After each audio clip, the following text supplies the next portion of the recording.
Live from the City of Angels, it's Sunday night. Let's do it. Call me by my name. It's time for the Sunday evening spectacular. I'm feeling extra feisty tonight. Hence tonight's track, Chesney Hawks. I am the one and only. And don't you forget it, you shills. The man's on the mic. Woo! The gold standard in effect for the next hour or so. Yeah, it's from Doc Hollywood, so it has a movie tie-in as well, right? But listen, I was thinking about things to talk about tonight, and I think it's time we have a heart-to-heart with my good friends, the AMC Apes. It's time to break some bad news to you here tonight. And to balance what I have to say, we have Scott Menzel joining us shortly. And if he doesn't agree with what I'm saying, then he's going to come on and say, "You're wrong, Weber. This is not an accurate portrayal of where we are at movie theaters right now." So tonight's stream is going to be a big picture kind of thing. It's about the state of theaters and how we are coming off the worst weekend in 31 years. Okay, that is right there for you. Those are facts. But today, I had so many of these AMC apes, right? The people whose whole identity is, I am a stock shill. And I think it's time that we discuss not being a shill for anything. No one is more objective, fearless, and sometimes reckless as MMT. We have more objectivity than anyone in this space. And if you don't like what I have to say, I got news for you. I don't care. I deal in facts. I do not deal in stock prices. And you're leveraged. You have, I've got to see this stock succeed. Well, I got news for you. It shouldn't succeed. And I'm going to tell you why after I break down where we are right now. And this is from THR, right? This is a Hollywood industry publication. And if they're saying things like this, then what I'm saying is 100% valid, and you cannot argue these things. We are coming off the worst weekend ever. Well, this year and going back 31 years, the winning film, Regretting You, $8.1 million. Now, there's the World Series. Halloween, I get it. But it's not just about right now. It's about what we've seen over the past several months. Films are coming into the marketplace and getting slaughtered. Even a Tron Ares at $130 some odd million. Guys, that is a sign, in addition to all the smaller films, Springsteen, Begonia this weekend, on and on and on, that have come in and gotten bulldozed because the average person is not going to the movies like they did in the past. And do not come in here and tell me I'm wrong, because I know I'm not. There's only one person who can tell me I'm wrong. Scott Menzel, who's right here, and we're going to get to him in a minute. But you look at the cost of going to the movies. You look at the ease of streaming. You look at the lack of windows. Let's talk about that. Let's talk about your CEO, AMC Apes. Let's talk about your CEO, who way back now in February of this year said it's a very live debate right now. These 17 and 30-day theatrical windows are too short. It's a debate. You're the CEO of the biggest theatrical chain anywhere. Your job is to get this done. We do not need wishy-washy, feckless, spineless, useless CEO who can't tell the studios that you're going to put the windows back in place. I'm never going to get 90 days. But at least 45. Let's cut them in half. And look here. A couple months later, I've got 3 of the 6 that agree to a 45-day window. Adam Aaron, you make $10 million plus a year. And this is where I'm dragging you, AMC stock shill. Hey, apes, roll up. You're going to come after me, and you're not going to drag your useless $10+ million a year CEO for what's happening? Because he didn't get this done years ago. I said we needed this done in 2023. It's 2 years later. COVID's long gone. But no, he doesn't have the balls to get Warner Brothers, Paramount, Disney, Sony, A24, Neon, all of them on the phone and say it's a 45-day window or your films will not play at the largest theatrical chain in the universe. I don't even need Regal or Cinemark to back me because I'm going to move with certainty and make very clear to the studios this is going to happen whether you like it or not. But no, Weber's the bad guy for saying, oh, movies aren't doing well. Oh, I'm so sad. I'm an AMC stock shill. Again, if your entire personality is AMC Ape, AMC to the moon, you are very sad. Imagine that. Tell me about yourself. I'm an AMC Ape. Fuck. Seriously? Did you just say that? Wow. That's the first thing you're going to tell me about yourself? That is something else. And this is why you should not be a shill. If you're a shill, you're not objective. You have an agenda, seeing the stock succeed, and you don't call out your CEO for not doing his job. But no, you're going to say, oh, Weber's the bad guy. Look at this guy. All these people coming in and doing this personal shit today. Let me explain something to you, AMC apes, anyone who wants to go personal. Every day I wake up, I destroy you. I will rip off my shirt and show you what a man looks like, unlike your spongy Jabba the Hutt ass. So don't even go there. You're not playing with the regular guy here. This is the man on the mic. This is the gold standard. And I'm pissed because you guys are completely disingenuous and you're pathetic for not saying what realities are. Speaking of realities, your stock is at $2.59. Over the year, we've gone from 5 to 250. Look at that decline. Look at this. Way off. 6 months. Let's look at that. Way off. Let's look at 5 years. Holy shit. You guys, can you see this 5 years? Can you see this? Right? 200 down to like, it's flatlining. We're flatlining.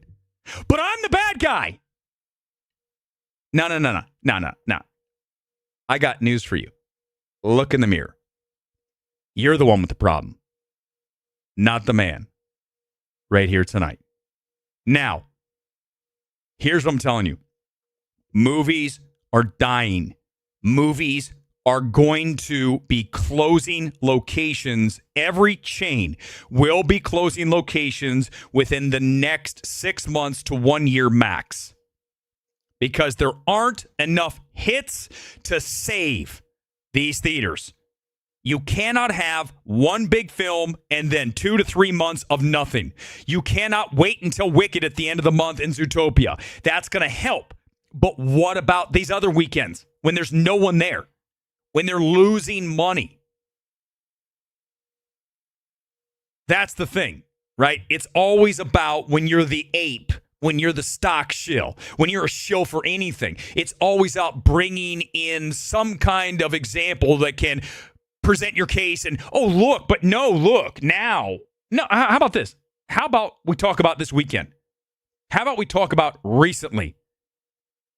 You can't have one big film every few months and expect to have movie theaters succeed. Now, I'm going to get to Menzel. He's up in 1 second. But if you're saying right now, windows wouldn't do anything, the hell they wouldn't.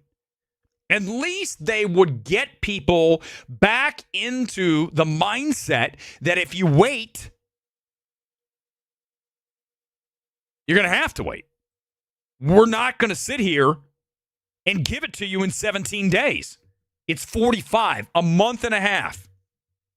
And then we can start to hopefully get things on the right track.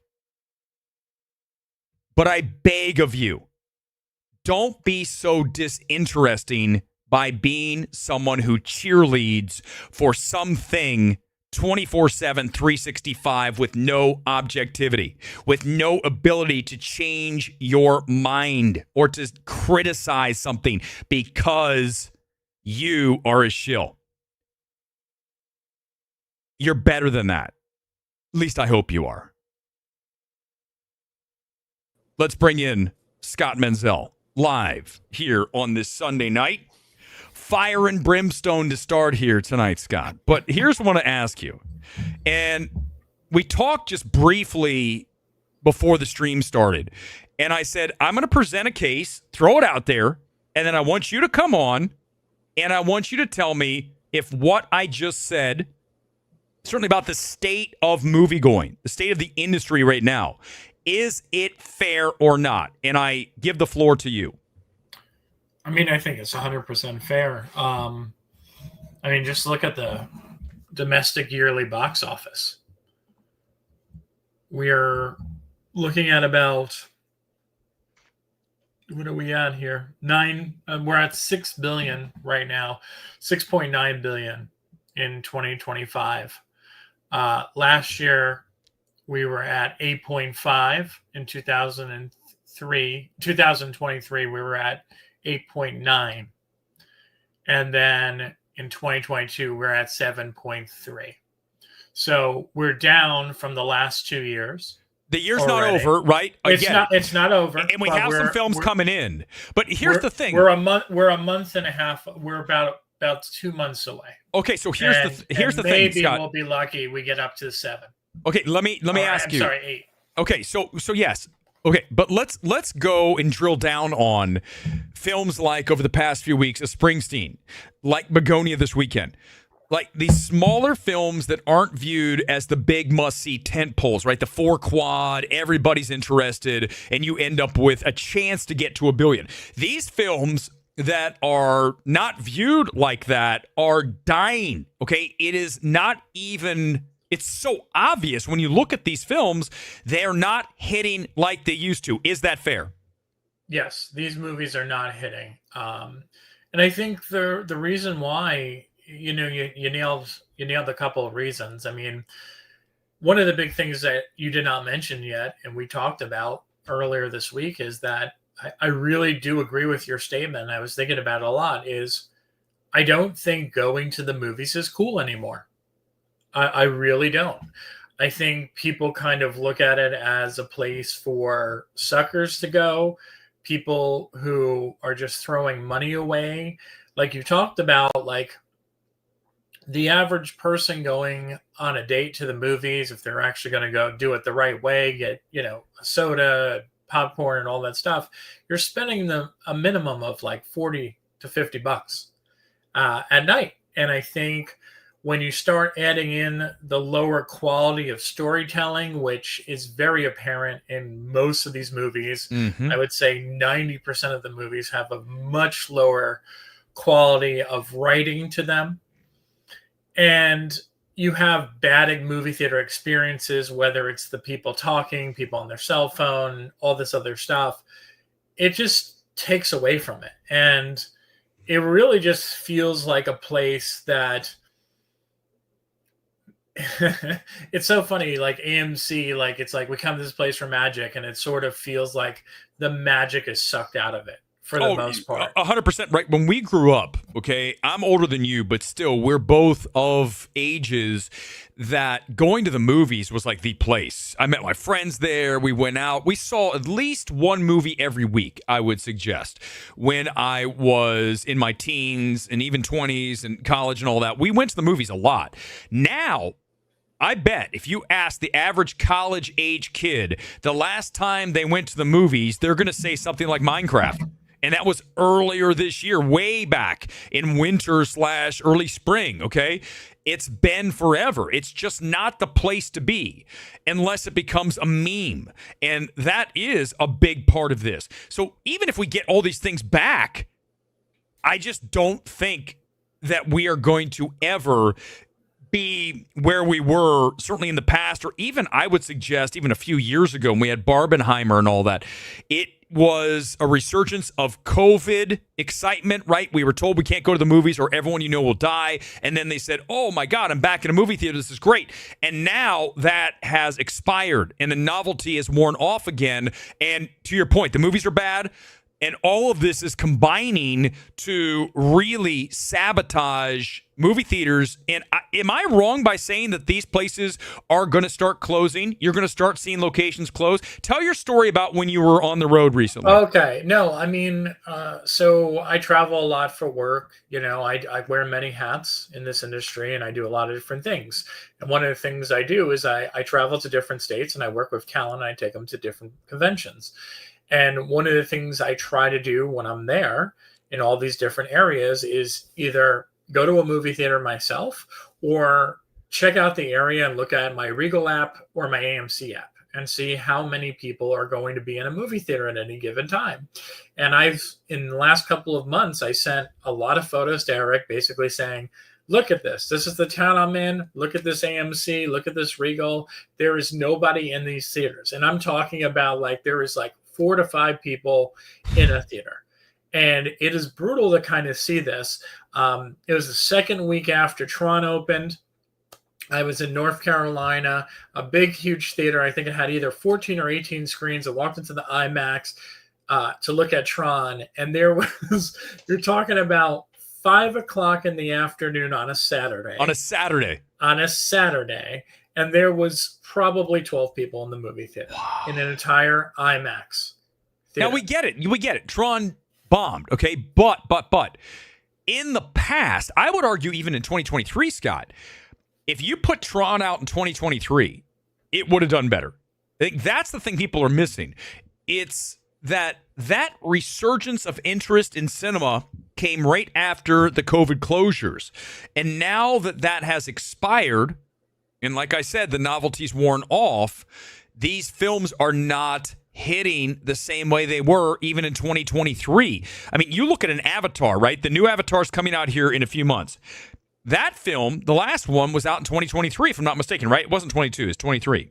Yeah. And it got to well over $1 billion. To get to 2, I mean, that film, I don't want to see another Avatar. But here's the thing. I'm not alone.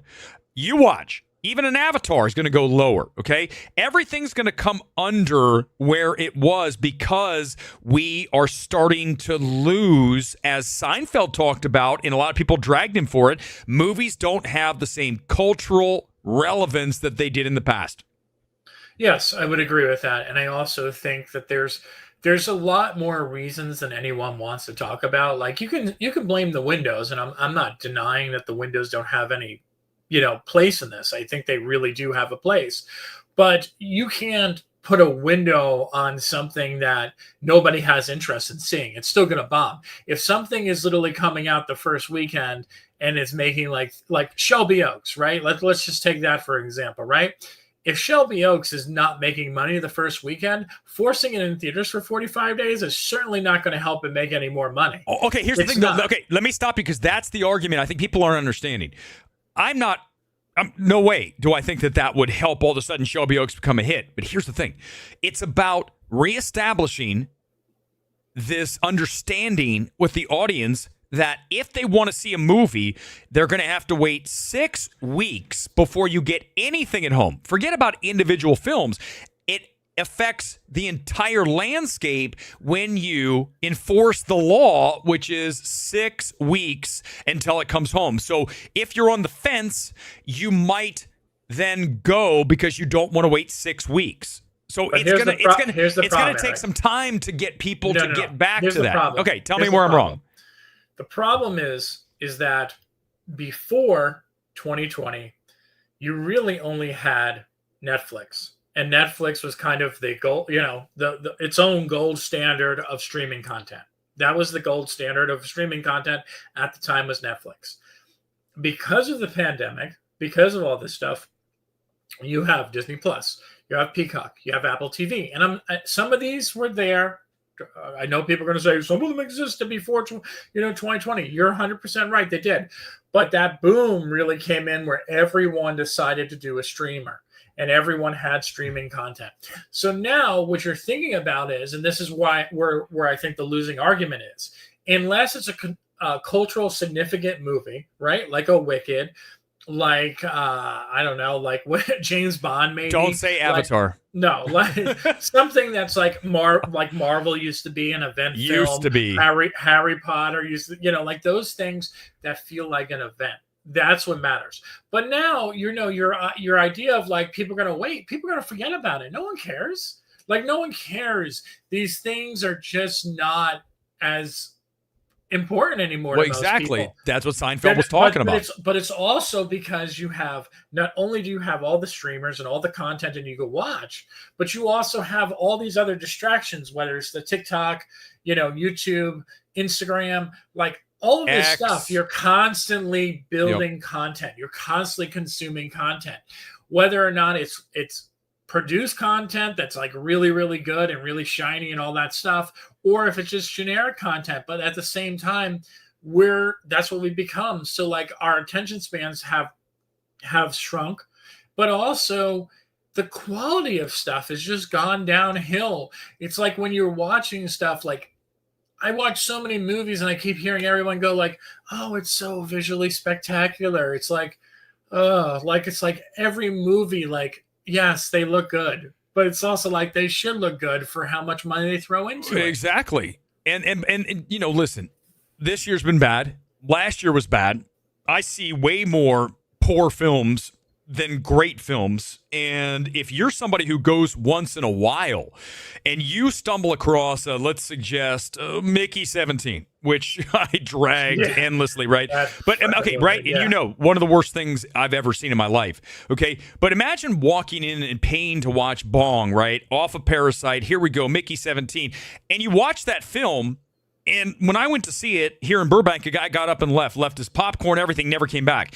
That's the damage, too, that is really untold. When we look at bad films, they have a ripple effect, a lasting effect, where people are like, I am burnt and I'm not going back anytime soon. And then we also have the whole shilling situation that I led with about never being a shill for anything. But when you are recommending everything, and most critics are at best terrible, then who you even get your information about what you should spend money for, and then you end up wasting it when you go the one time every 3 months. Then you're going to make it one time every 6 months. Yeah. Well, I think that plays a role into it. I think you got the cost. That also plays a factor.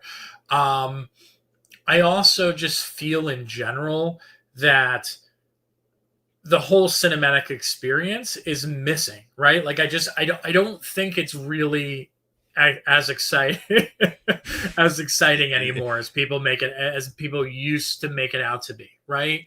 And that I think is something where someone has a bad. Yes, yes. Horrible, awful. Superman, really, really atrocious film.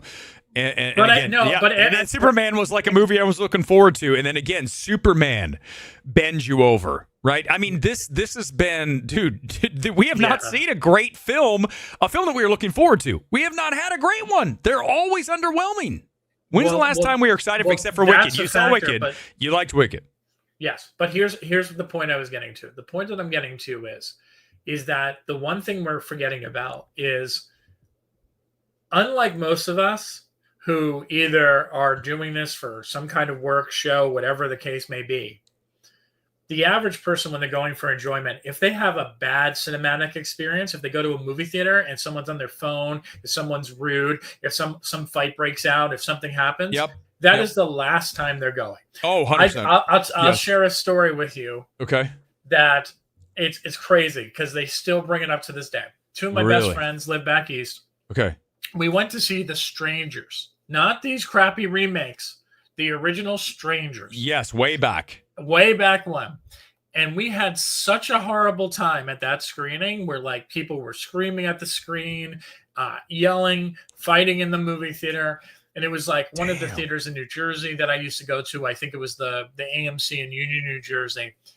And it was so bad that literally I asked my friends, what movie have you seen in a theater?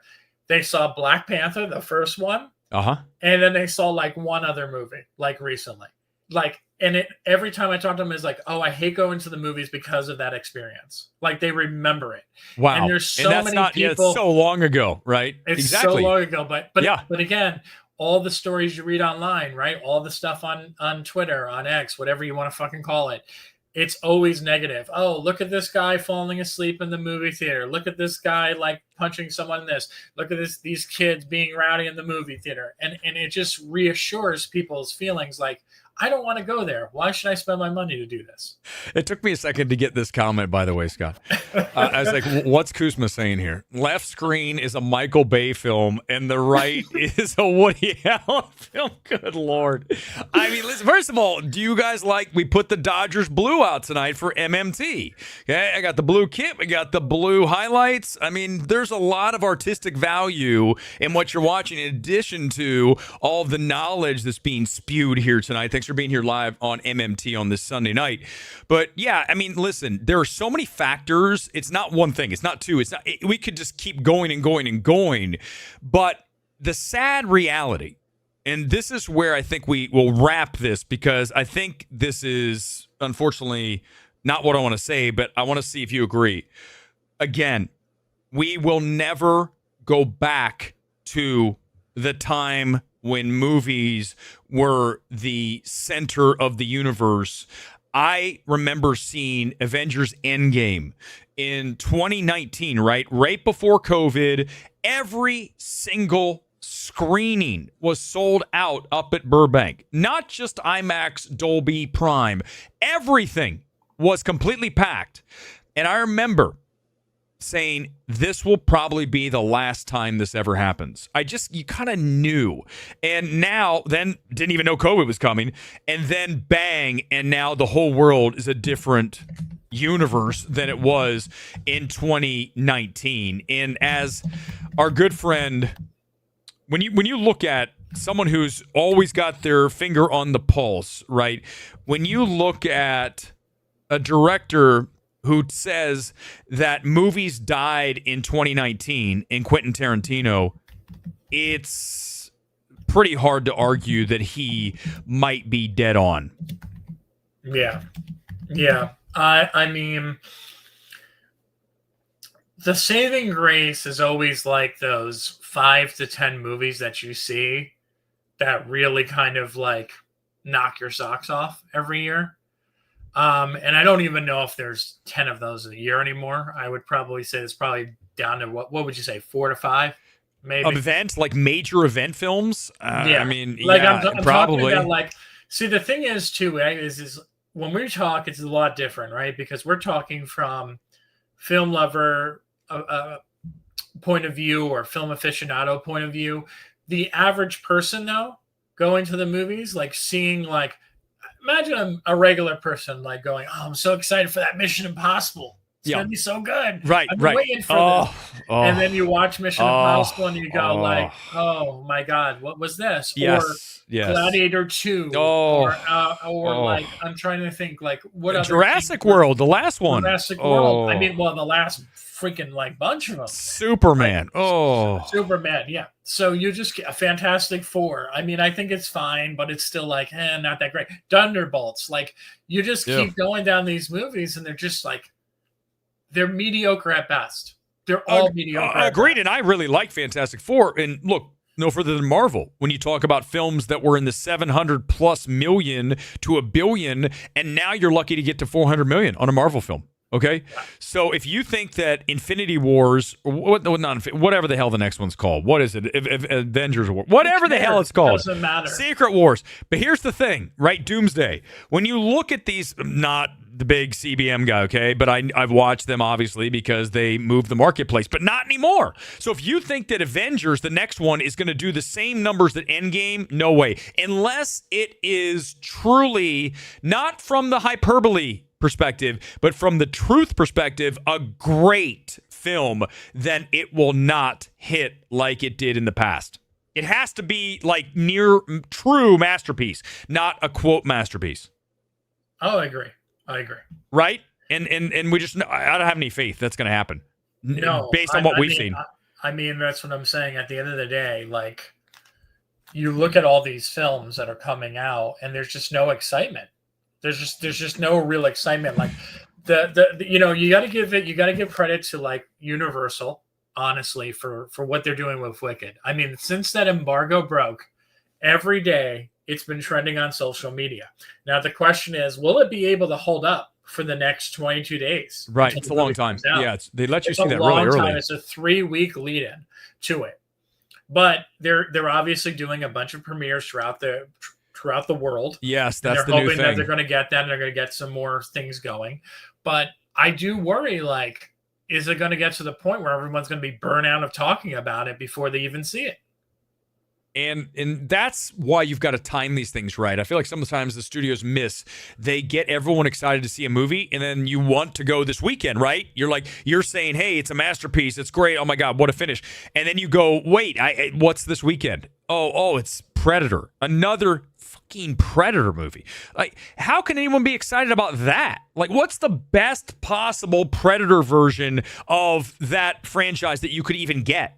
Seriously, think about that. I haven't seen it yet, but what's the best? There isn't. I can't even imagine what that is. The first one is the answer. Well, not now. No, but also, like, the problem with Predator is going to be is, first of all, the trailers are bad. Like, I those trailers, I saw that back at CinemaCon. That I thought that trailer was bad from the very beginning. And then you have the other problem that Prey was released on Hulu, exclusively on Hulu. Yes. So, like, now people are going to look at that and they're going to go like, well, I'm just going to wait till Hulu for this. And you know what? Let's, because remember, when Prey was out, I said that film should be in theaters. Remember, I think you came with me. We went to see it over at AMC. They screened it for us, but it wasn't in theaters, only on Hulu. And I remember thinking, this is when movies are going off. Predator would have done really well. Like, Prey would have done great numbers back then. But now, like you said, after a Hulu outing, now you're saying, hey, come out and see this next one in theaters. They got it backwards. They should have had Prey in theaters and this one on Hulu. Yeah. And I don't know. And I also there's no draw to the movie. Listen, I think that's another problem is that I love Elle Fanning. I think Elle Fanning's like one of the best, like, young actresses out there. I love her and everything. But at the same time, like, I do wonder, like, is she enough to get people to go see a movie? I mean, they're going to be based off of, like, the Predator. You have to be a Predator fan in order to go see this movie. And, you know, that's another topic of conversation that we haven't talked about, is that there really just is no actors that sell movies. I mean, listen, this past weekend, I mean, you have Emma Stone, right? And yes, Yorgos exactly. That's what I said this morning. It doesn't, like, no one cares. No one cares. It's just, I mean, it'll be fascinating to see how Marty Supreme does. Like, Marty Supreme, where it's the first non-IP movie that he's doing. Like, you can't count Dune, you can't count Wonka. Yep. Like, these movies already make, like, a ton of money. And like, that's Call Me by Your Name didn't make that much money in the end, and it wouldn't make today what it did then. No. See, this is what we're talking about. Was that 17 or was that 18? No. 17, right? I think. But that's what we're saying, right? It's no longer even 2016, 17. We started to see a few cracks back then, but now we're just seeing every one of these small films, even one with Emma Stone, just wash out and be completely obliterated when they hit the multiplex. And, listen, you're going to say 4.8 million on Begonia this weekend. Look at the per screen average. That's what all that matters. $2,500 per location is not great. And don't forget, that includes New York, LA, which is high, and then Fayetteville, North Carolina, where you were, where there was no one in Begonia this weekend. Quite literally, they might have sold 3 tickets the entire weekend to Begonia. That's the thing, right? So now cinema's going to become New York, LA, cinephile areas for these kind of films, and they'll probably get like a 2-week window, and you'll get to see them, and then they'll go straight onto streaming. That's what's going to be the new reality for these films that are not huge event films. Yeah, and I mean, and then everyone wonders why they make, movies like Jurassic World. I mean, the reason why they make Jurassic World is because they're the only movies that are making money. Yes. Like, how many of these little movies can you put out? How many Smashing Machines can you put out where, like, it makes whatever, $6 to $8 million, it costs $30 million. They're losing so much money on each one of those. And when you just keep adding up all those little ones, it starts to add up to like, wow, we should just made one big movie. We should have just spent the money and made one really big movie that people care about. And that's why they keep rehashing it too, right? Because if you're going to spend that much money, you want to make certain there's an audience built in. You're not going to spend $125 million unless you're PTA and Warner. Don't even get me started. But if you're looking at a new property, you want to keep that budget low. So that's why if you're going to spend the money, you're going to make a movie that people have already seen before because you're thinking that there's already an audience. Like, look at even a Tron. Way too high a budget, but at least they're like, hey, we have Tron. They didn't come up with some brand new IP and put $200 million into it. I mean, I don't think we're ever going to see that again. Oh, no, they already said they're not going to do any more of them. And I mean, no, not just Tron. I'm saying any movie like a John Carter, right? I mean, that bomb, but you know what I mean? Something that's not IP that everyone's like, oh, I play the video game, or there's already been a sequel or two.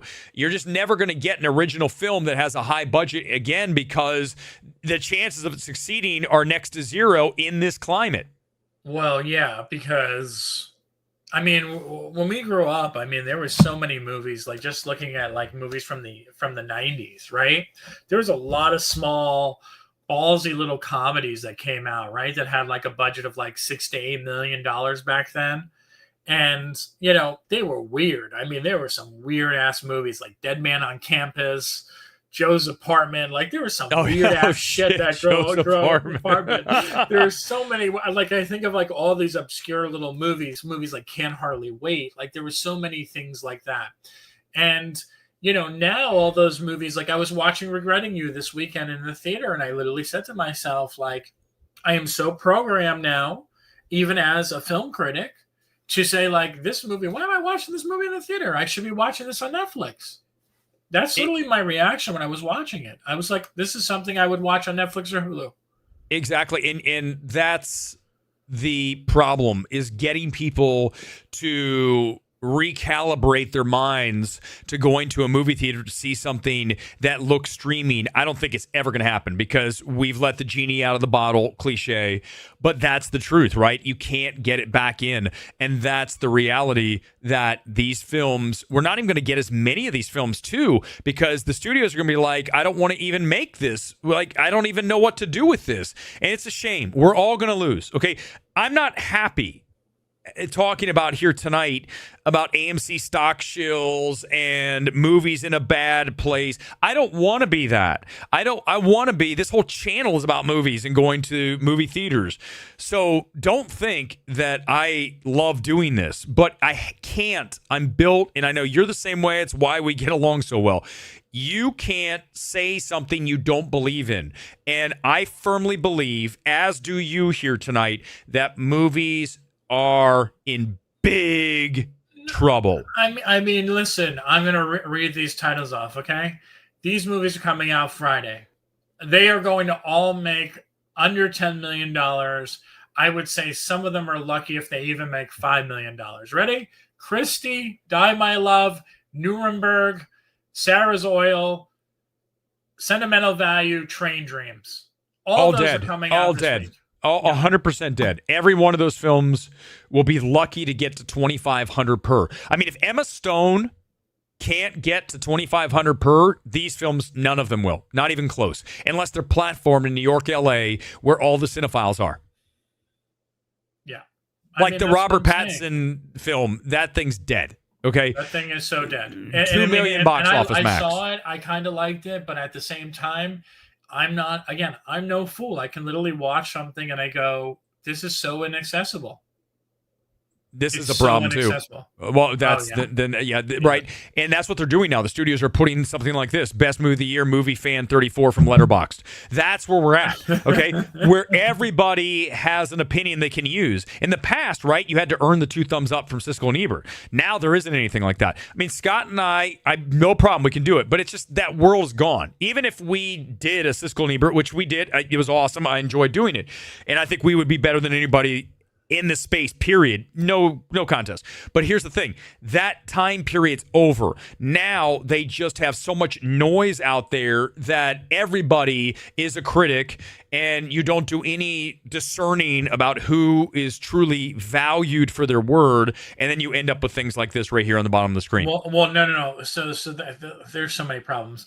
I mean, first and foremost, I mean, what you just put down there, best movie of the year, Movie Fan 34. I mean, this is also a problem. This is the reason why no one trusts critics anymore. Why there's always this huge battle always with the Rotten Tomatoes scores and the audience scores on Rotten Tomatoes, is because it's like most people watch these and they go, "What are you talking about? Why is this movie good?" And I've been hearing that more and more and more and more and more. And then now, we thought it was this great idea to kind of get influencers to promote movies. Mm-hmm. So like, Focus put a whole bunch of money behind kind of a whole influencer campaign for Begonia. Warner Brothers did a whole influencer campaign for One Battle After Another. What is this doing? It's not doing anything. And this is the problem, is because we've come so far that we don't know what works anymore. And instead of just stopping everything and save some money, they just throw money at everything. Oh, okay, this doesn't work, so we're going to try this. We're going to try this. I guarantee you that you can take any movie right now and not just screen it for critics. Don't do a single press day and just do a premiere, and it'll have the same impact. I know. It's true. It doesn't matter. Have the same impact. I totally agree with you. I mean, look at a film. I know both of us are really crushing on Springsteen. You saw it very early. I saw it. I think it's easily one of the best films of the year. For me, arguably the best. And look at everyone shitting on that film. Everyone's shitting on that film. It's not the film I wanted. Well, that's not really an issue that you need to bring up. I say this all the time. Listen, I might like a film, but if it's good at what it's trying to do, right, it's not the movie I wanted, then I'm still going to respect it and ultimately maybe even love it. And I think Springsteen does that. And I just think it's so wild how people just don't see this stuff. Like, it's really disheartening. Right? You lose just so much faith in, I hate to say, in humanity, when a film that has so much soul like Springsteen is crapped on the way it has been. Well, I mean, again, it's sort of like, I mean, Mendelsohn always says this, right? We always people always scream, we want more original movies, we want more of this, we want something to be different, right? And then every single review for Springsteen says the same thing. Oh, where's the music? Where's the performances?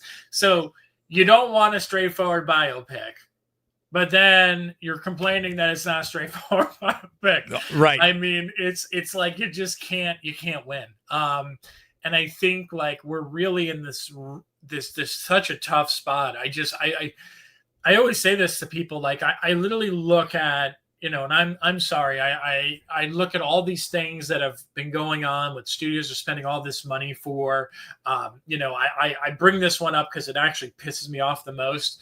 Is that influencer day that they did at Six Flags for Nobody Too? Oh my God! Right? I literally look what at was that, and I literally say to myself, "You're laying all these people off at your company." Yep. And you're going to spend $500,000, maybe $1 million to shut down a theme park for the day for a movie that didn't even make back its budget. And who's seeing that and going like, oh, wow, look at all these cool people at a theme park. I'm going to go see Nobody 2 now. Nobody. Like nobody. Just like the title of the movie. Nobody. And exactly. They paid all this cash for this. By the way, my head's gone because of the graphic. But here's the deal. Let's end with this, right? This is where we are. This is a great snapshot of then versus now. Bohemian Rhapsody came out in 2018, right? It ended up with 903 plus million worldwide. I suggested, and I think this is accurate, you tell me if I'm wrong, this film would be lucky to get to $400 million now versus 2018. No question. Yes or no? No question. Well, then this is what we're talking about. AMC Shills. This is exactly what I'm talking about. The fact that is fair, and I'm right. No, it'd be the same. No, it wouldn't. And that's the thing, Scott, right? Think about that. We are losing 500-ish million on a film now 7 years later, and you're telling me everything's the same. That's it. Grab the gavel and hammer it is really in a bad way. And that I'm right about Bohemian Rhapsody. I'm going to blow your mind a little bit more, okay? Just looking at the domestic box office, okay? Okay. So right now, 2025, right? So the highest movie right now as of November 2nd is Minecraft with 423 million, right? Domestic, yes. Domestic. I'm just going off domestic. In 2024, the number one movie was Inside Out 2 with 652 million. In 2023, Barbie, 636 million.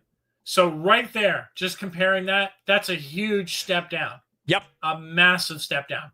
Yeah, it's like 25% down. Yeah, it's almost $200 million less for the top movie. And when you start going down that list even more, it only gets worse. Okay, just before, we wrap here, Joker and Joker 2. Now, granted, I get it. Joker 2, a lot of people did not like. I know I'm a fan, you're a fan, okay? And I'm not moving off that. I think it's a very good film. It might not be what you want, like Springsteen, but too bad. It still is, I think, a very solid film. But look at the money, right? I mean, you had Joker get to $1 billion, and did this one even get to 3? I didn't even see the final number. Let me look. I didn't even look. But right? I mean, now even if even if it's bad, that's fine. But the fact that the sequel can't even get to, hold on, let me pull it up. I never even saw where it finished. Here we go. Joker Folie à Deux, 200 million. Hold on, let me pull it up. Dude, this is nuts. All right, hold on. Where it is. Let me pull it up here. Here it is. Yeah, right there. All right, 200 million. Dude, 200. So it's missing $800 million. Even if it's awful, it should get to 4. This is what I'm talking about. Yeah. This is where we're at. Even if, right, you at least have interest. You're like, oh, Joker 2 can't be that bad. No, we just lost literally 80% of the audience. How is that possible? There we go. We just nailed both of these. I hate to say, but we're right. We're 100%. And Scott, again, as we wrap here, and I have to do a couple of evaluations because it's very, very thrilling tonight. Blue Moon and If I Had Legs, I'd Kick You. I'm going to destroy one of those two films, okay? You're going to find out in a minute. But I think as we close this conversation here tonight, Scott, again, thank you for being here, dude. Always a pleasure. We could literally talk for like 7 hours. I'm not even kidding you. Here's the deal. Is there any way to fix this? And if you had one way to fix where we are and where we want to go, what would you do? What would I do? Yeah, what would be the first movie you'd make? First of all, I would be the mean person that you are, and I would tell about 80% of the movie makers. Yes. sorry, your movie's not cutting it. We're not making it. Yes. I mean, that's the number one thing I would do is literally say there's too much content out there. There should not be like 20 movies opening in a weekend that like in total will not even make, you know, $100 million. Like it's over. Like we're not doing this anymore. I'm sorry. I know you love your little passion project. I know you feel like this is going to really resonate with people, blah, blah, blah, blah. I know you're going to do that. And I would focus on making about 10 to 15 really good kick-ass indie movies a year, And I would focus on making each studio making somewhere between 2 to 5 really great big budget movies a year. Each studio having 3 to 5 really kick-ass movies. Well, I'm talking about with a good script, with great acting. Like I want like the whole meal when I'm watching these movies. I don't want like, oh, it's visually stunning or it's action-packed, but the script sucks and this sucks. I want a movie that like, again, was kind of like an Avengers or kind of like the first Jurassic Park. I mean, my God, just like thinking about how great the first Jurassic Park was, or Jaws, or like just Close Encounters, like these movies, Back to the Future, things like that. I want movies that have it all. I want like great ideas, great acting, great stories. Like that's what I want. Give me more John Hughes type movies, like something that has substance to it. We've said this before. We've had this conversation, and this is going to really piss off film Twitter. But the truth is, if you want to save Hollywood, okay, you need to bring in myself, and I'm bringing Scott along.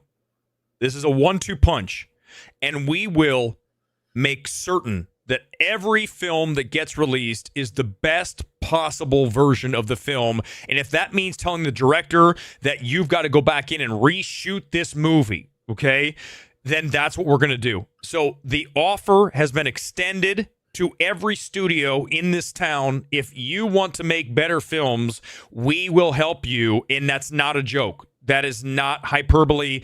It is 100% fact that the two of us would kick total ass in getting things done and done properly.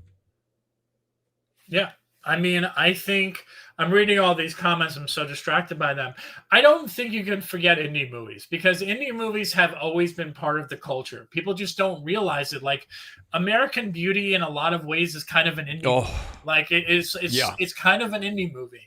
And Memento, you're going to say no to Memento? That was an indie movie. Oh, 100%. The thing is that there's too many of them now. And they don't get the kind of distribution or the promotion or love. Like, so you have so many great indie films, but because it's like they don't have money to market them, they don't know how to support them, they don't know how to do it. Like one of my favorite movies of the year, and Erick still hasn't watched it, and it's okay because he watches so many million other things, is a little movie called Bob Trevino Likes It. And that movie came out from Roadside.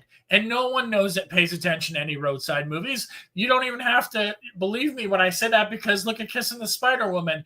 They have all these people in that movie and they put so much effort into campaigning it and no one saw it.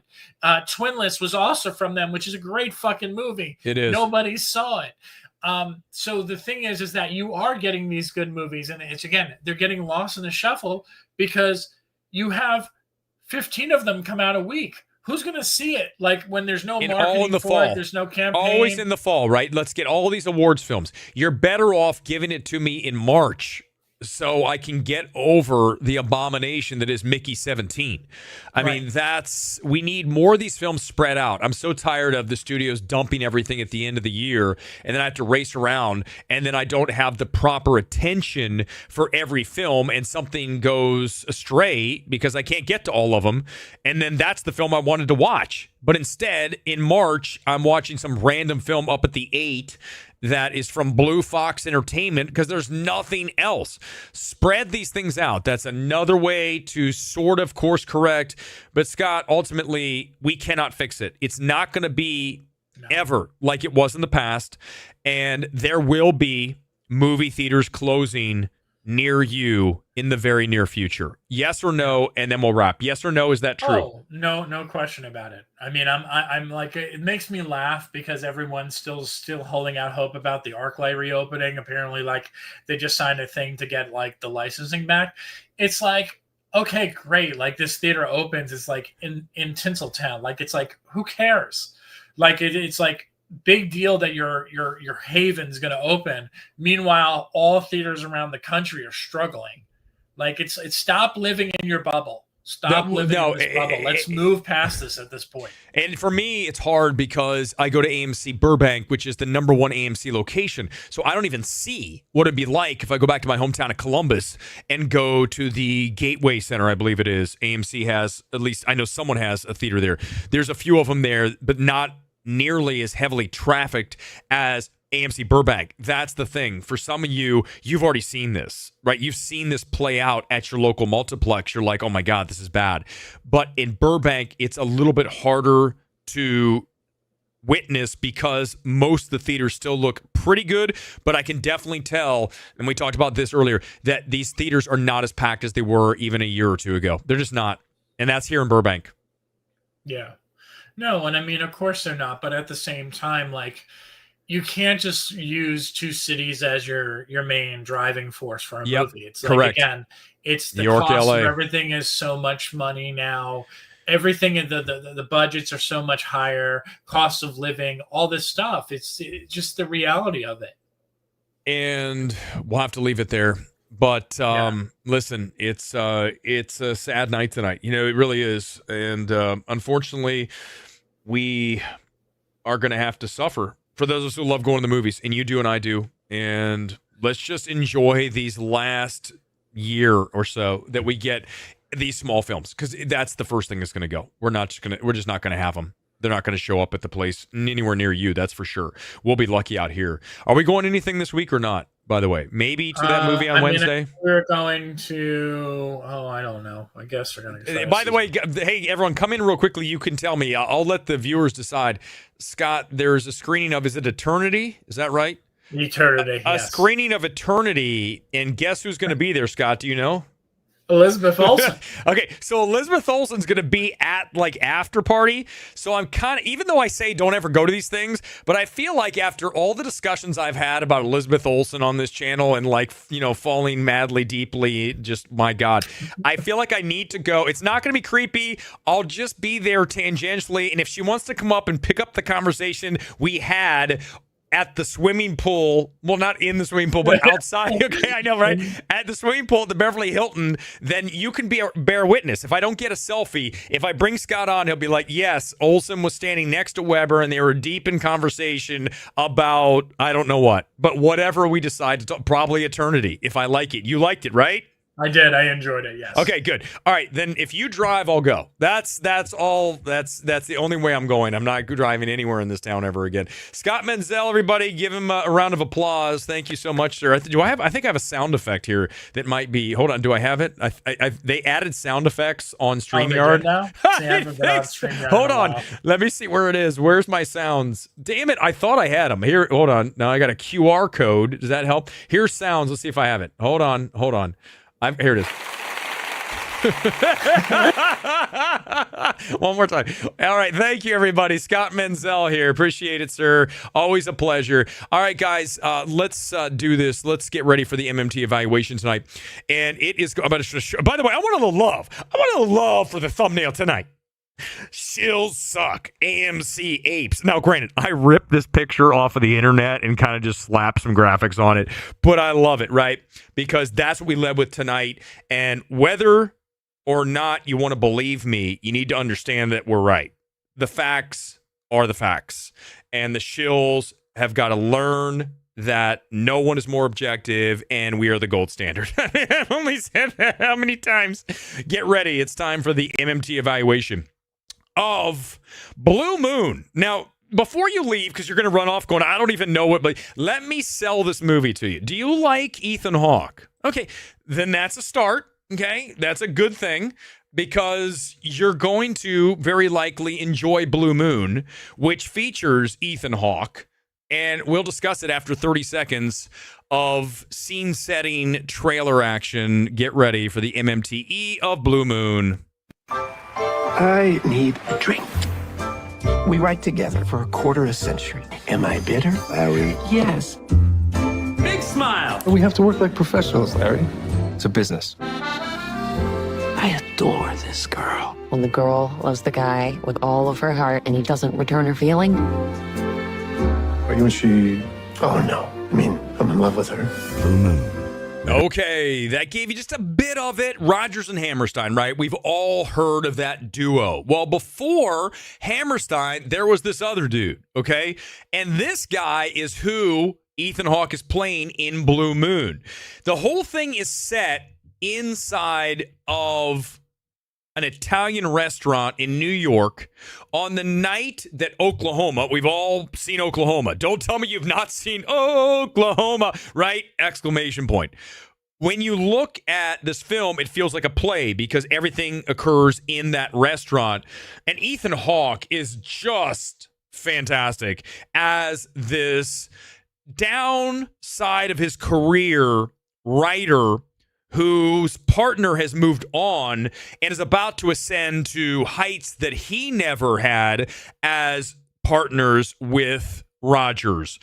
And the whole thing unfolds again under one night in the restaurant as everyone meets in the restaurant, and he's going over how his life used to be something and now woe is me. But he plays it in a way that is very honest. Obviously, any performance has to be honest, but I think he's likable, even though he comes off as maybe unlikable. If you really give his character just a little bit of a chance here, the reason the film works is because he's able to imbue his character with a sense of relatability to anybody who's been somewhere and then maybe isn't having the same success.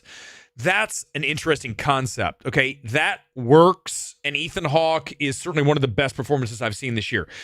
A couple issues here. You got one location, right? You're in this restaurant. You're dealing with the bartender. You're dealing with the ex-partner. You're dealing with Margaret Qualley. Yeah. We've had discussions about Margaret Qualley in the past, but after Blue Moon, it's time that we dive deeper. And we start to look at, is she a good actress or not? Because we had issues with her in that last one, which was, wow, was that unwatchable? Did you guys see Honey Don't? You talk about unwatchable.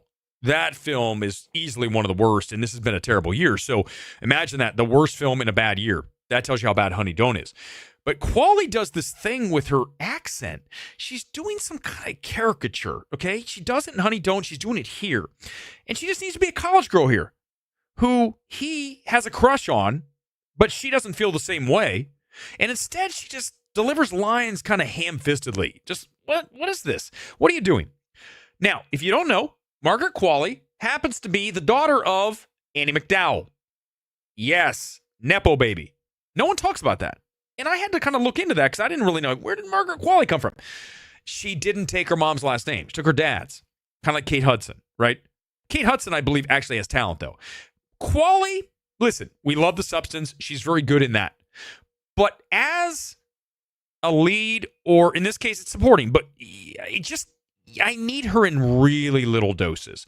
If there was one note I'd give to Margaret Qualley, and I think I talk about this all the time, I need you to ground yourself more. I need you to stop acting quirky, eccentric, doing some kind of strange voice. I need you just to be you. Do you know who you is? Okay. When you watch this channel, are you watching something authentic? I would argue you would definitely all say yes. Whether you like it or not, you would definitely say this is not an act. Okay. Qualley is acting. I want her to strip it off. I want her to get back to basics, and I want her to stop doing the thing with the voice. So that's our takeaway here from this film, other than Ethan Hawke's lights out. MMT score 79%. Listen, it doesn't have the greatest forward thrust.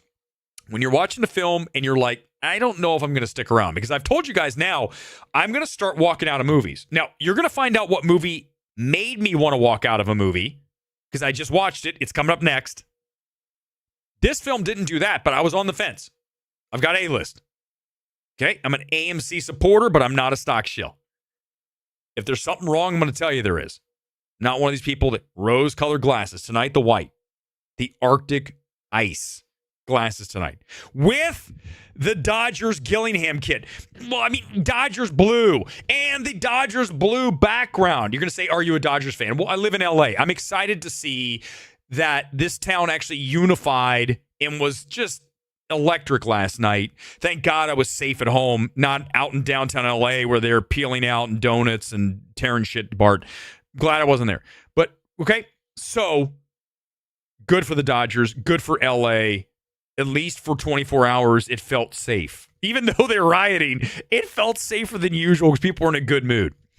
But I'm going to start walking out of these movies because I don't need to stay. I can just tell you I left.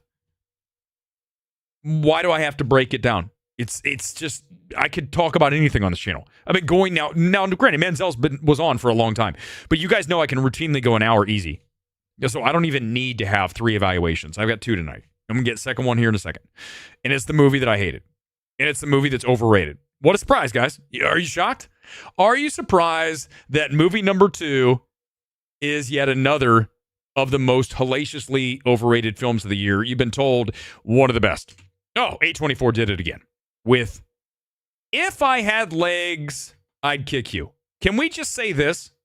One of the worst titles in the history of film, and arguably one of the most unwatchable films of this year, and certainly one of A24's worst films. Here it comes, the MMTE of If I Had Legs, I'd Kick You. What a hell of a title. We are out of time. I have another patient coming, so... Wait, now? What about the 10-minute warning? Yeah, I just wasn't paying You attention. didn't respond to the email that I sent you about my dream. I don't respond to my clients' That's Conan O'Brien. Yes, it is. dream emails. I know you have a lot on your plate, but she's getting better, and the rest of it is totally temporary. You need to be a team. Oh. I know. The problem with that logic, though, is that I'm not a Another housewife. second. I work, too. Oh, I can see you now. Okay, we're just going to pause. I can't watch any more of this. I'm having flashbacks, and I don't want to do this. I don't even want to think about this movie again. Rose Byrne's amazing. She always is. In everything she's in. I go back to one of the best zombie films of all time, 28 Weeks Later. Not years, not date, weeks. 28 Weeks Later, she's fantastic. Idris Elba's in that. Jeremy Renner's in that. Okay? But Rose Byrne always delivers. She does here. There's no arguing that. And I also like the film's aesthetic. It's shot on film. It's got a good look. It's what I like to see in a small indie film. But that's where we stop. Because this film has so much black comedy bullshit going on. That's the kind of thing, right, tonally, that it's trying to deliver this mother that's dealing with this issue of her child who has an eating issue, has a tube attached to her stomach, her kid, and she has to juggle the doctor's appointments for the tube kid and her life as a psychiatrist. And then all these goofy characters who come in like Aesop Rocky. Like, what's going on here? Why are we doing what we're doing? Because it's brutalizingly unfunny. And I really, really wanted to walk out of this film. And I'm telling you what, if you sat through this, there's no way in hell you think it's, oh, wait a second. Hold on. Someone thought it was good. No. Is it? Hold on. I got to find it. Guess what our score is? 10%. Do you guys have a guess who thought this was a good film? Come on. Who's someone that we drag all the time here? Come on, guys. Help me out. Come in with the comments. Who do you think thought that this is one of the best films of the year? Are you guys ready? Who do you think it is? Oh, you know you've heard this name before, and we're about ready to watch a few seconds of the review. Get ready. get to some super chats. I see Johnny. I see you. I'll get to it in a second. We have to watch this. Do you guys know who we're going to watch? It's not Chris Gore. It's not Gore. It's not Randolph. It's someone else that we own. It's not Fantasy. It's not Stuckman. I'm sure he liked it, though, because he doesn't hate anything. It's not Deep Focus Lens. You guys see it? Yeah, someone sees it. Soup Can sees it. Get ready, everybody. Nope, it's not Jeremy Johns. It's Zach Pope making an appearance tonight. Hold on for a second. I got to get it ready. Here it is. It's our clueless critic. It's Zach Pope, everyone. Let's listen to what he had to say about one of the worst films of the year in If I Had Legs, I Would literally walk out of the theater. Here we go. I'm not going to lie. Rose Byrne deserves at least an Oscar nomination for her performance in this. Okay, we just said, yeah, that's the number. That's fine, but that's... Come on. What's this? Why do I have an intro? What? Okay. Wow, look. It looks like Toy Story. What's going on, buddy? Welcome back to a brand new movie review. Today I'm discussing If I Had Legs, I'd Kick You. This is about a mother whose life has crashed. Oh, God, there's all these edits. You hear that?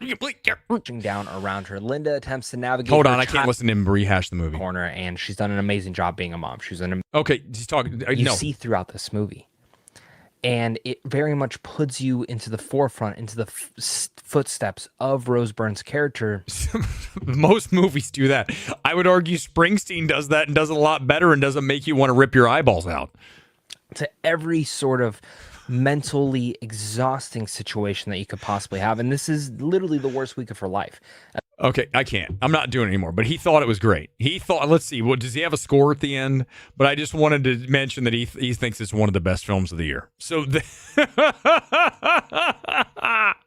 oh my God, it's so awful. What an awful film. Tonight's kid, by the way, is Gillingham. You're like, what's Gillingham? Listen, when I told you guys that I do this and I have a new kit, it's a new kit too. First of all, Dodgers blue. Second of all, we've got the sleeve sponsor, and I've also got the League One with it together. If anyone from the UK is watching, this is added. I put this on. This is authentic at this point. Once I put the patch on, there's no one in the space. Hey, AMC Stock Shills, what's up, man? How you doing tonight? The man's on the mic, and the man has a new kit, and that's why we picked it tonight, because I realized I hadn't worn it yet, and it's blue. It's Dodgers blue along with everything else. All right, get ready. Trailer reacts, and then we'll get ready to roll out of here. I'll do a long, extended comment blast closeout. Let's see. I have a trailer. We already watched Scream 7. I'm not watching that. We're going to watch just a second of this. I'm not going to watch the whole thing. It's called Feckham Hall, and it looks like an old school comedy that I think maybe we might have something here. Let's watch just a minute. It's like you're going to watch an airplane sizzle, pork, and version of Downton Abbey. Okay, just watch. I'm not going to watch the whole thing. I actually saw this in the theater, so I said, okay, we can watch this. Give me a second. Let me make it bigger. It's called Feckham Hall. Feckham Hall. Well done, Father. England, 1931. Welcome to Feckham Hall, home to the Davenports. Finally, one of our children is to be wed. After so many years of courting, she's finally found the right cousin. See, right? It's total airplane, right? Zucker Bros in Downton Abbey. It was a different time. National Ink shouting! A simpler time. You're here for the position of hall boy, is that right? You've brought all the wine out from the cellar. Yes, Mom. And closed the cellar hatch. See, right? And then down the hatch. I'm not going to watch that. We're going to stop because I don't want to watch the whole thing because it'll ruin it when we actually talk about this. But I go, maybe this is a comedy that might be funny. Feckham Hall. Out of nowhere. I think it's Lionsgate, isn't it? Hold on. Was it Lionsgate at the top? I missed it. I don't even know if we know what it is. Oh, it's Bleecker Street. Good Lord. No wonder you didn't know what it was. How would you know that it was Bleecker Street? What a sad studio. All right, let's just do a little bit of ripping off stories from someone else's website for a minute to make sure I didn't miss anything. As you guys know, I steal liberally from World of Real. And I will see. Well, I mean, I give him credit. I give Jordan credit, but I think he does a nice job of giving me stories I can just riff on for a quick second. A hot second. Godzilla -1 sequel has a Godzilla -1, one of the most overrated films I've seen recently. The impotent kamikaze pilot. Hamnet keeps winning. Who cares? I mean, I'm sure I'll like it. Terminator, the cinematographer died. That's not that interesting. I mean, yes, it's sad. Avengers Secret Wars will shoot in 2026. Will there be a script? I don't know, but it just seems like we're in real bad trouble at the movie theater. Did I mention that tonight? Jennifer Lawrence, One Battle After Another is the most incredible movie I've ever seen. Good Lord. Of course. Can you imagine a celebrity saying a movie's bad? She wants to work with PTA. She hasn't worked with him, right? She's worked with David O. Russell multiple times, but she has not worked with PTA, I don't think. Am I missing something? No. So she's trying to get a job with his next film. That's what they do. They all suck each other. They suck each other's thumbs for the kids out there. But yeah, so no shit, Jennifer. Of course you thought it was great. A24 campaigning Kevin O'Leary from what's it called? Shark Tank. He's in Marty Supreme. All right. Well, I mean, big deal. You can campaign anybody, so that's not that exciting. I mean, I'm sure he's fine. They like to street cast. Look, and there it is. Our top story tonight. October's box office, 31-year low, according to THR. Okay, guys, let's do this. If I missed something, it's my bad. But, I just wanted to really drive home that shills suck. So if you're an AMC stock shill, just know that tomorrow I'll be ascending higher and not making my entire personality being a stock shill. Isn't that an interesting concept, to actually have a life beyond I shill for a stock? I mean, literally, I like AMC, but I'm not going to pretend that that's like the only thing in my life I care about. All right, let's do the comment blast close out tonight. I got a really cool song, by the way. I love this song. I mean, I really adore this song. This is a song I haven't played ever, so it's a longer song. It's a chill electronica song. But I just want to play the whole thing, and if the vocals come in, I might just pause. It's the kind of thing that I feel spiritually. Just wait till this kicks in. I just love the build on this track. It's Jack Willard, Everything All at Once. You'll hear it as we get through the comments. I'll get to as many as possible. It's the extended remix. That's why you're hearing a bunch of beats. Remember what I told you when you DJ, right? So I was DJ Webslinger. I've done warehouse raves in Columbus, Ohio back in the 90s when those were all their fad. You're layering the beats. So do you hear how there's nothing going on there? Now I've got a bass line. But you're layering in this on top of the other track so that they seamlessly blend. So right now, here comes the bass, right? So you're building to the breakdown. And the breakdown's going to come, and then it's going to strip everything out, and you're going to get the vocal start. So here's a little bit of melody. So right now, you should be about ready to get into record number 2, assuming this is record 2. Does that make sense? So we're going from one, we're transitioning to the other. And right about now, I'm about ready to flip the crossfader over because we're just about ready to hear the breakdown. There go the beats. There it is. Out. We're out. I will see Christy. I'll see it this week. I just don't think it'll be Thursday. Thursday's probably going to be Predator, even though I don't want to see Predator. I'm not excited to see Predator, but I have to see Predator because it's the bigger film. And I feel like if we're going to do a stream, I got to talk about that. Christy will probably be next Sunday night. I'll see it like Saturday. I like going to movies on Saturday. It's chill. I used to play piano, Kuzma, but I don't anymore. I wish I did. Thank you, Soup Can. Listen, I know this pisses the shills off. The shills fucking hate the fact that I'm good. They hate it. They can't stand it. Because they go, it's so much easier to come after somebody who's not good. Now they're like, and then like they come after me for like being in shape. You take steroids, never touched in my life. Pay for the test, I'll go take it. You're gonna come out clean. Some of us work, some of us don't. I work, I am the real deal. And if that bugs you, that's a you problem, not me problem. So shills, remember this. The gold standard's on the mic. There's no one else who comes close. See, this is where, listen, this is just beautiful. This is like, if I could like make a movie like this, right? The feel of this, it's just got an ethereal, spiritual quality to it.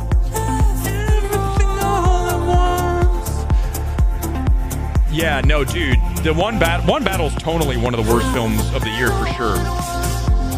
That's the thing, right? These directors don't understand that. I'm going to wait because it's going to kick in even faster and I'll probably roll out because I just want to just like let this play out. Tonal shit shows is what I hate the most. Sinners, tonal shit show. Weapons, tonal shit show. One battle after another, tonal shit show. You need to make a film that stays in one lane. And if you're able to make a film that straddles two lanes, it means you're a very, very talented director. And also, you have a writer who is next level. And PTA is a better director than a writer. He's sometimes gotten to write The Master's best film. Okay, here we go. I'm going to roll out. I'm going to let this just play out because I just love it. I'm going to kick it to like all the way up. So if your speakers, if your ears go, too bad. Thanks for being here on this Sunday. I'll see you back here on Thursday night. Peace out.